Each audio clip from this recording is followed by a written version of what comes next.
বিনা স্বার্থে দুনিয়ায় কেউ ভালোবাসে না, স্বার্থ ছাড়া ভালোবাসে শুধু আমার মা। দুনিয়ার সব কিছু বদলাতে পারে, কিন্তু মায়ের ভালোবাসা কখনো বদলাবে না। মা তোমার মিষ্টি ছোঁয়া ভুলতে যে পারি না, চিরদিন তোমাকে মনে থাকবে।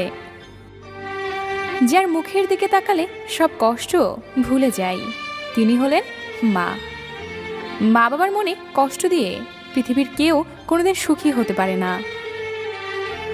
সন্তানের উত্তম আচরণ ও শ্রদ্ধা পাওয়ার সবচেয়ে বেশি অধিকারী হচ্ছেন মা। মা কথাটি ছোট্ট অতি, কিন্তু জানো ভাই, ইয়ার চেয়ে নাম যে মধুর ত্রিভুবনে নাই। মায়ের কোল যে কত বড় জিনিস, তাই একজন যোগ্য সন্তান ছাড়া আর কেউ জানে না। শত চিন্তা আপনার মাথায়, একবার মায়ের কোলে মাথা রাখেন, দেখবেন সব চিন্তা